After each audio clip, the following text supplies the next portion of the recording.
Buenos días al grupo de análisis complejo. Nuestro grupo está conformado por los integrantes Juan Pablo Guerrero, Jonathan Forero, John Guzmán, Manuel García y Neider Beltrán, y les vamos a exponer transformaciones de Mobius. Entonces, bueno, vamos a empezar con una pregunta importante: ¿cómo se mide una región por el plano complejo con funciones? Entonces empezamos por acá. Una transformación de Mobius es una función que coge un elemento z y lo envía al mismo plano y viene dada por la siguiente fórmula. Pero le vamos a colocar una condición y es que esta f de acá tiene que ser diferente a SB. Eso nos va a permitir que esa función sea biyectiva con función inversa dada por acá. En las transformaciones de Mobius es importante coger el plano complejo extendido, es decir, necesitamos tomar al infinito como si fuera un punto de más. Por eso tomamos el plano complejo unido con el infinito, porque eso nos va a dar unos puntos muy especiales.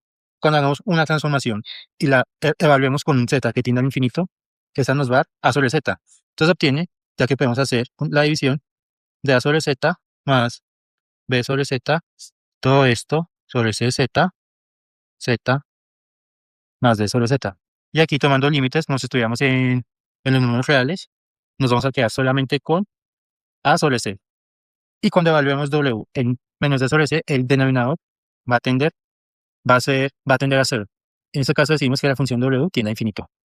Ahora tomamos unos puntos muy especiales. Si en vez de considerar a z lo consideramos de la forma z1 sobre z2 y a w de la forma w1 sobre w2, podemos obtener los siguientes números dados por la expresión de Mobius. W igual a esa parte, w2 igual a esa parte de acá. Este sistema de ecuaciones lineales lo podemos ver en su forma matricial, que viene de la siguiente forma. Luego, la composición de dos transformaciones de Mobius la podemos ver como dos multiplicaciones de matrices, dada por acá. Es decir, bajo la condición de AD menos BC distinto de cero, estamos cayendo en el grupo lineal. ¿Por qué? Porque recordemos que la multiplicación de matrices es asociativa, o sea que eso tenemos que esto de acá va a ser igual a esto de acá. Luego, la matriz de identidad está en ese grupo, porque su determinante es distinto de cero. Y también, cualquier matriz que cojamos, A, B, C, va a tener una matriz inversa AF, HI. ¿Sabes qué? Voy a recuperar mi matriz de identidad. Este es el grupo lineal de Mobius. Bueno, dándole continuidad a esto, vamos con la razón cruzada. La razón cruzada se va a caracterizar por tener ese grupo lineal, esa transformación lineal, pero tres puntos distintos en el plano extendido, recordando que son los complejos unidos con el infinito, de tal manera que al transformarla, cada punto, el Z2 me lo asigne al 1, Z3 me lo asigne al 0 y Z4 me lo asigne al infinito. Recordando que el infinito ahora va a ser un punto de nuestro codominio, ¿sí? Para hacer esta analogía, un ejemplo visual, vamos a ir a la esfera de Riemann, ¿sí? Donde podemos ver el infinito, el 0 y el 1. Es decir, que bajo transformación lineal, la imagen de mi transformación, en este caso Z, SZ2, va a ser 1, ¿sí? SZ3 me va a dar 0 y SZ4 me va a dar infinito, ¿vale? Siempre que estos puntos que yo vaya a escoger, Z2, Z3 o Z4, no sean infinitos.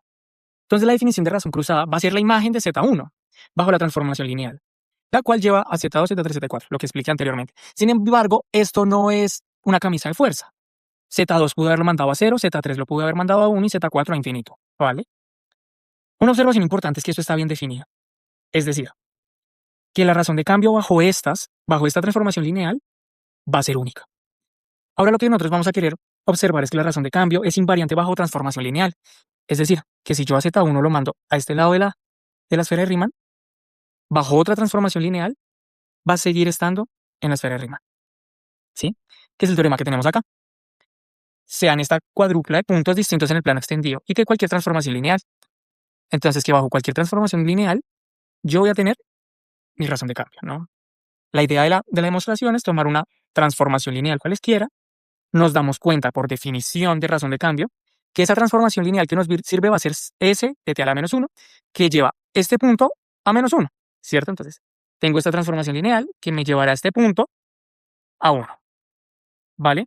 Entonces, por la razón de cambio, por definición está la transformación lineal que me llevará a mi razón de cambio, siendo la imagen de TS1 a S1, pero S sub Z1, pues es mi razón de cambio inicial.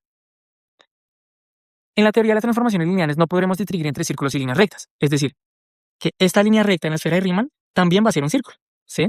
que tenemos acá. De igual manera acá, esta línea recta que tenemos acá va a ser este círculo. Es lo que nos dice el teorema siguiente.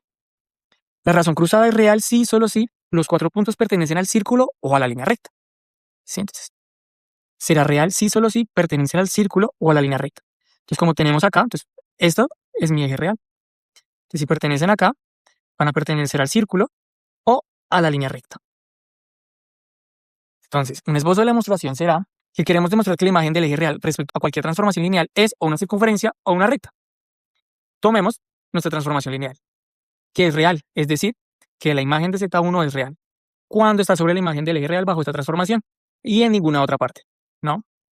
Y los valores de W igual a la inversa de la transformada de Z para Z real satisface esta igualdad y esta implicación.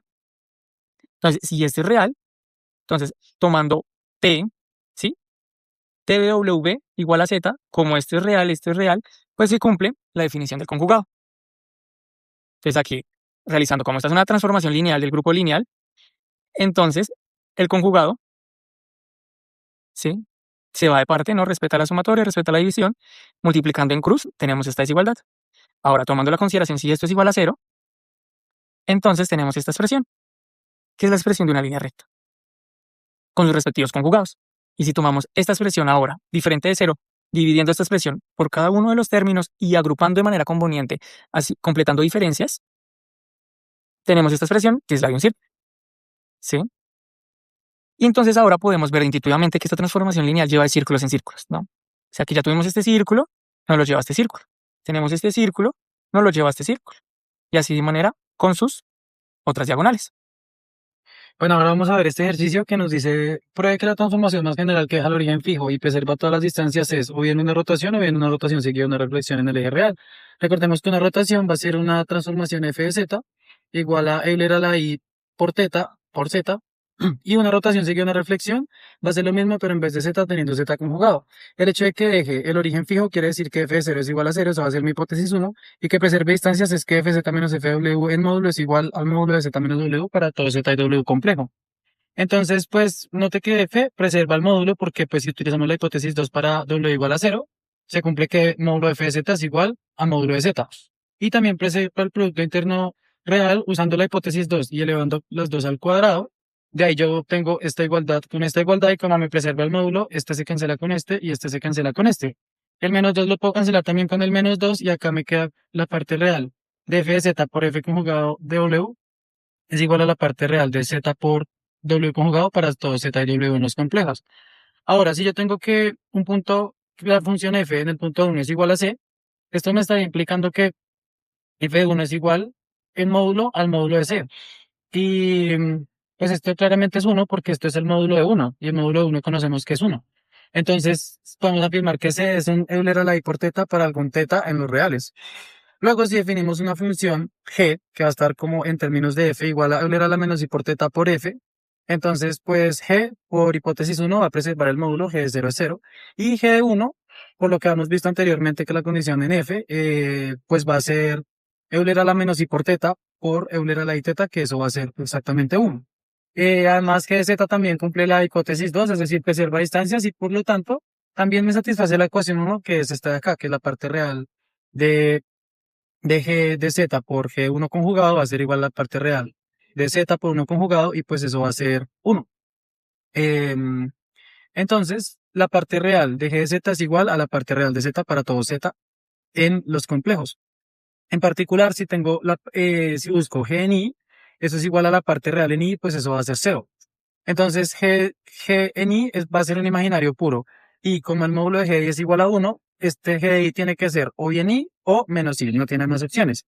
Entonces, si vemos a z como una pareja ordenada x más y con x y y reales, y a g de z como otra pareja ordenada u más y b con y b reales, y tenemos que el módulo de z es igual al módulo de g de z, de aquí yo puedo decir que u cuadrado más b cuadrado es igual a x cuadrado más y cuadrado. Pero como la parte real de ambas son exactamente iguales, entonces de aquí x cuadrado y u cuadrado son iguales, y puedo concluir que v cuadrado y y cuadrado son iguales. Entonces, b de z va a ser o y o menos y para cada z. Para determinar cuál signo vamos a tener, vamos a definir dos conjuntos. Vamos a definir a prima, que son los complejos, los zetas que pertenecen a los complejos a los complejos puros, es decir, imaginarios puros, donde la imagen de G de Z es igual a la imagen de Z, o B', que va a ser el mismo conjunto, pero donde el imaginario de G de Z es igual al menos imaginario de Z. Es importante notar que si hago la unión de estos dos conjuntos me da los complejos sin los reales y que si hago la intersección me da vacío. Además, estos dos conjuntos son abiertos en los complejos sin los reales. La función h de z igual a el imaginario de g de z menos el imaginario de z es continua. Además, h de z en cero me va a implicar que el imaginario de g de z es igual al imaginario de z. Entonces z pertenece a A', por lo que h a la menos 1 de singleton 0 es igual a A' y A' es abierto, y de forma análoga para B, por conexidad cada semiplano tiene dos componentes conexas en el conjunto, los complejos y los reales. Entonces las dos componentes las vamos a definir como H+, que serían los complejos tales que su imaginario sea mayor que 0, y H-, que son los complejos tales que su imaginario sea menor que 0. Como ambos son abiertos y son disyuntos y su unión me da el conjunto de los complejos y los reales, al ser H+ conexo, tengo dos opciones. O que A' intersección H sea vacío o que B' intersección H+ sea vacío. Entonces acá vamos a tener dos casos. Cuando g en i vale i, y entonces el imaginario en g en i es 1, y luego i pertenecería a A' intersección h+, que eso quiere decir simplemente h+. De la misma forma, análogamente para menos i, esto pertenece a h-. Luego entonces, ¿qué me dice esto? Que el imaginario de g de z es igual al imaginario de z para todos z en los complejos. Por continuidad de g también se va a cumplir en r, y por tanto g de z va a ser la parte real de z más i por la parte imaginaria de z, que eso es precisamente z.